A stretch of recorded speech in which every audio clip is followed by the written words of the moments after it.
Mike, you guys have gone through these last four games saying that there's no pressure, not even thinking about the situation or anything. Has that changed now that you guys are 2 wins from a national title? Uh, I don't think so. I think that we're still going to the game thinking that thinking about it as one game at a time. Uh, just not worrying about it, giving it our all, giving maximum defensive effort, and just going at it. Mike, what made you choose South Carolina? Was it the campus? Was it Coach Martin? What made you want to come here? Of course, it was the basketball program as a whole. I came here, I dare to say, beginning of March last year, end of February. Watched the senior game against Georgia, where the guys lost.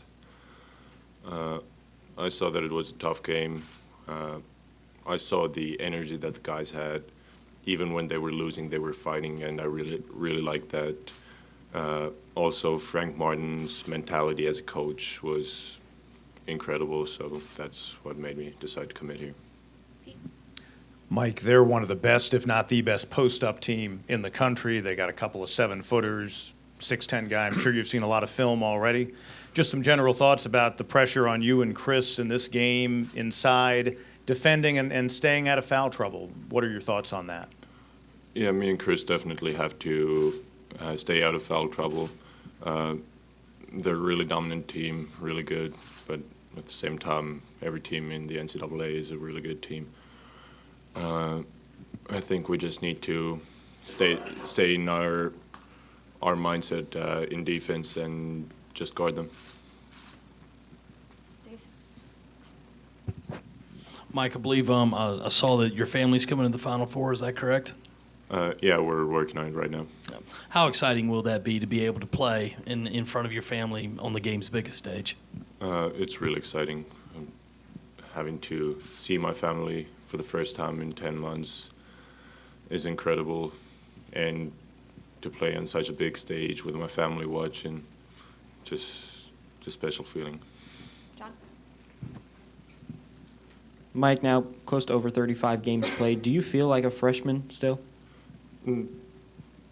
No, I don't. I never looked at myself as I never look anyone as what year are they. They're just my teammates that all help me. Of course, the senior class has a bit more impact on others because of how experienced they are, how they've gone through it many of times. But otherwise, no, I don't see myself as a freshman. Scott? As a follow-up to the question about your family coming, what has been the reaction back home in Estonia to you playing in the Final Four? Has it become a big story there about the fact you're going to play in the premier event in college basketball? Yeah, it's a pretty big event. It was broadcasted in Estonian TV, the game. Also, a lot of news headlines, and all of my friends and family are excited for me. They're there to support me. They supported me throughout the season, and they're here for me now.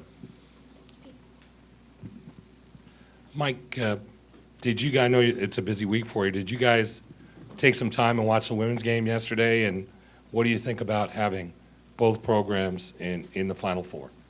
I watched a bit of last night's game, and I think it's really special for both teams to make it to the Final Four.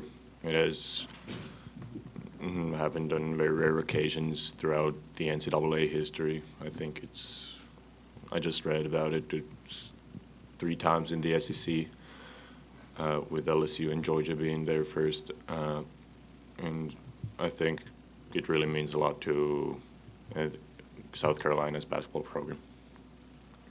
Mike, when you look at the way you guys finished in the SEC tournament, when did you start to believe that a run like this, a run that this university's never seen before, would be possible? I know a lot of people on the outside weren't picking you guys. When did you start to believe that, maybe we beat Marquette, beat Duke, and start visualizing that a Final Four was a realistic possibility?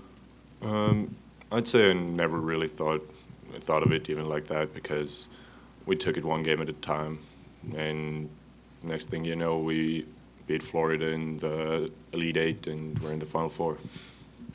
Rick? Mike, just curious about what you think about all the attention the team is receiving ever since you got back on campus. There's the Welcome Home rally. How are people reacting to you when you walk around? Is it tougher for you to get from point A to point B now? Of course, it's tougher to get from point A to point B.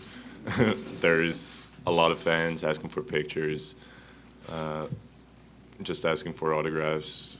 But at the same time, it's really nice to have such attention and know that there are fans rooting out there for us.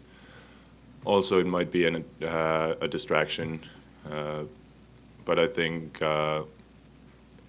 every member of our team is mature enough to get through it and just listen to the coach and play accordingly.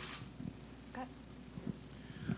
Obviously, at the time it happened, it was a tight game. You're still playing the game. But after the game, did the significance of the jump shot that you hit, I think that made it 67-63, did that hit you after the game? And did you think about that and how important that basket was when the game was over?